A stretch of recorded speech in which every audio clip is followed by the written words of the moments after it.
Hello and welcome to Just One More Watch. Welcome today to my review of the Xeric Halograph 2, undoubtedly the most crazy, mental and insane watch that I've reviewed all year. Probably not the most crazy, mental or insane watch that I have reviewed all time though.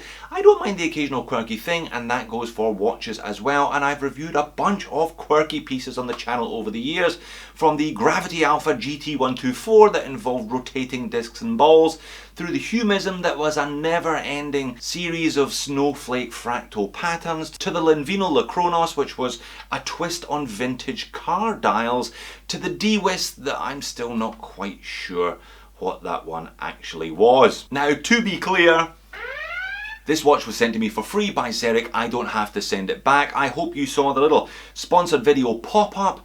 YouTube changed their rules from the 1st of September, so now all sponsored content must be clearly labelled as such with an on-screen pop-up. I will still continue to play the good old Star Trek siren. In addition to the free watch, I'm also a Xeric affiliate. What that means is you'll find a 20% discount code any watch you like on the Xeric website in the description of the video, so a discount for you and a small commission payment for me should you choose to use my code.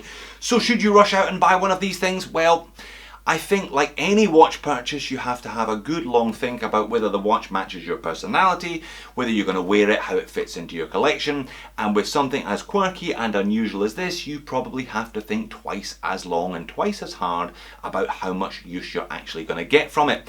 But Xeric sells a ton of watches.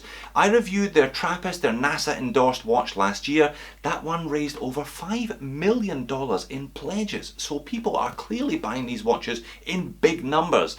And if you do decide to go for one, you'll get a very solid, well-made watch that is definitely a bit odd. Let's flip the camera and have a look at it. Now I say odd, but all four watches that I showed in the intro, and indeed this Xeric in the box beneath me, all feature standard movements. So it's not the movement that differentiates them as quirky, it's the way they're designed, it's the way you read them, it's the way that the dials and the hands interrelate.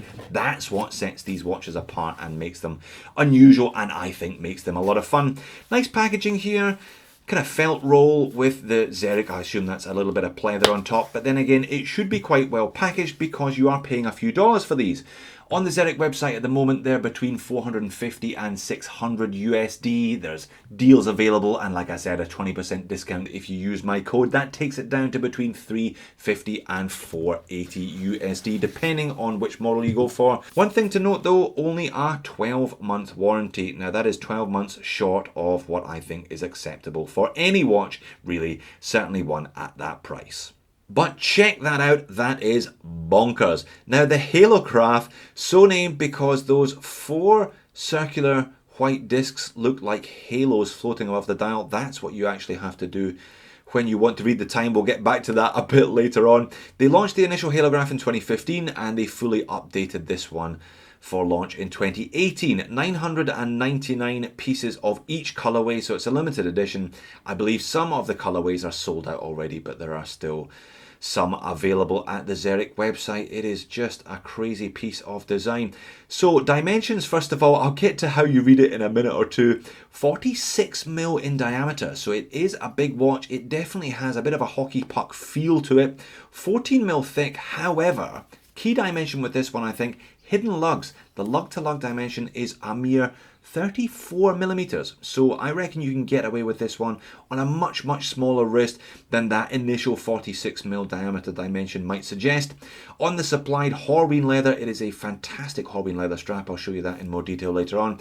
This one weighs in at 111 grams. Now 15 grams from the strap, 95 grams from the head of the watch. So it is a multi-layered PVD coated stainless steel case. There's even a little aluminium anodized ring there in bright green. You can see it catching my studio lights to match the color of the dial underneath.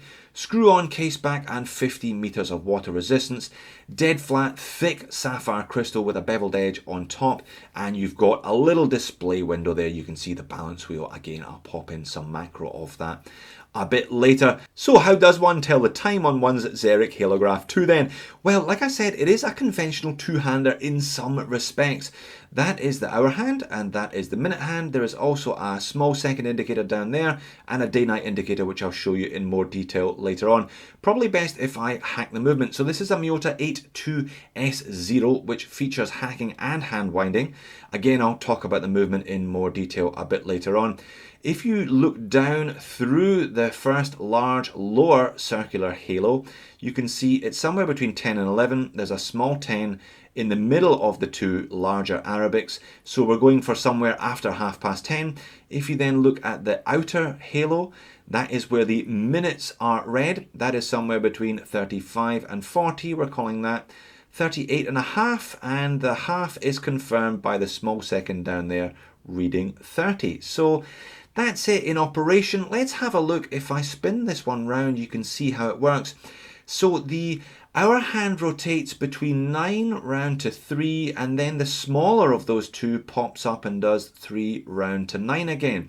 Likewise, the minutes run from 15 round to 45 on the smaller of the two, and 45 round to 15 on the longer end of the hand, if you see what I mean.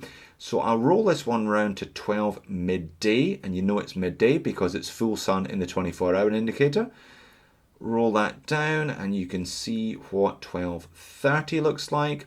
And if we roll it down to 12:45, you can see the other end of the minute hand taking over, and that does 45 all the way round to 15 again. So at 1:15 you're flipping down to the second of the two minute hands, or the second end of the minute hand, if you see what I mean.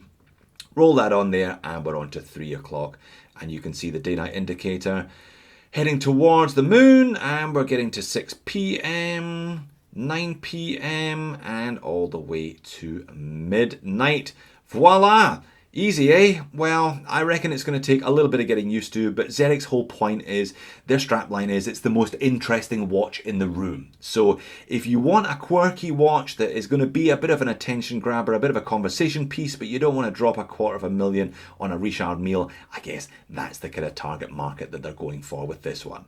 And if that quirky handset and method of telling the time wasn't enough from you, as you can see from these macro shots, there's plenty of other texture and detail on the dial also, including that slightly unusual kind of grill section down there, screwed on, framing the open heart movement and those two small complications, the second ticking second subdial, if you see what I mean, and a day-night indicator, and the thankfully fairly discreet Xeric branding down where the 6 o'clock would normally be. Looking at the case back, the whole thing is very well put together. Screw on, 50 meters of water resistance, nicely etched, and with another see-through area. You can have a look at the movement there, you can have a look at the pallet forks, etc. ticking away while the watch is in operation. And like I said, it's a limited edition, 179 out of 999 pieces. And you can probably just see there the word Miyota on the rotor. It is a Miyota 82S0, as I said. This is the premium version of the Miyota 8000 series. These ones are actually made in Japan. That's what it would look like if you could see more of it rather than just the open heart. And that's what it would look like in a conventional watch, with the crown at 3 o'clock, the small second subdial, the open heart, and the 24-hour indicator towards the 9 o'clock. I'm not even going to bother putting this on the time grapher because I'm not sure how many people would buy this watch with accuracy as the first and foremost thing in their minds. Lovely Horween leather strap though, like I said, quick release spring bars on here. If you haven't tried a piece of Horween on your wrist, then you really should. As you can see, I've been wearing this one out and about this week. I wore it out to dinner with friends the other day and had great fun asking them to tell me what the time was. I guess that's the whole point of the watch, as discussed. They do patina up very, very quickly. They will look rather cracked after initial wearing, but that is all part of the charm, and they are super comfortable. And we've got a little bit of PVD hardware matching the case of the watch on this one also. And believe it or not, there is a ton of lume on the hands and the dial. All 4 halos are loomed, as are all the Arabics on the upper half of the dial, and they've also loomed the day-night indicator and all of the Arabics on that tiny little small second wheel down there at the 430. There's not a huge amount of it in terms of its longevity. It's okay for an initial burst and a bit of fun after dark, but you will probably struggle to get a read on this one after a couple of hours. And that's it on wrist, looking like certainly the most interesting watch in this room anyway. 46mm does seem like a big dimension, but like I said, super short hidden lugs. I've had a couple of watches with hidden lugs over the years. They've all been larger in diameter, but they haven't felt like it, and it doesn't really feel like a big watch in that sense, the way it sits on your wrist. However, it's top heavy. As I mentioned earlier on, 115 grams all round, but 100 of that pretty much comes from the head of the watch. So I have been wearing this one tighter, probably a little bit tighter than I would normally have worn. I reckon this would be great for a mesh strap, therefore if you can find one in a complementary colorway, pop it on some mesh, gives you that infinite level of adjustability. You get a good, comfortable fit with this one. And well, you know, I always include the overhead shot and talk about legibility, but this one isn't really about legibility or accuracy, I don't think. It's about having something unusual and quirky and odd on your wrist. Perhaps this is the type of watch that will actually attract people back from smartwatches. Maybe this is for people who wouldn't be interested in a regular three-hander, but will be drawn into the wonderful world of automatic watches because of an unusual and quirky piece like this one.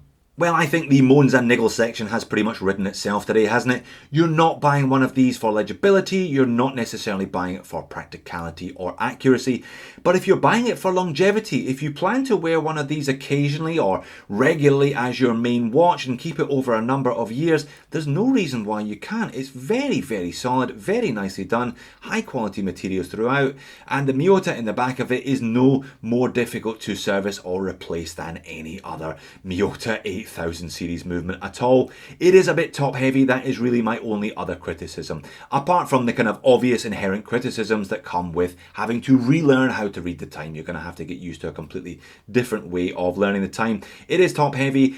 Do it up tight or swap it out for a mesh or something like that. Maybe a Marine Nationale, dare I say it, if you can even get it underneath those lugs. But a definite left fielder. It's always fun for me to have a look at one of these occasionally and just to see what crazy ideas the watch designers of the world are coming up with. So there you have it, the Xeric Halograph 2. Quirky, unusual and odd, undoubtedly, but also very well manufactured, very nicely designed, very nicely constructed. So if you've had a good think about it and you're in for one of these and you're going to keep it long term, I reckon this one will serve you well.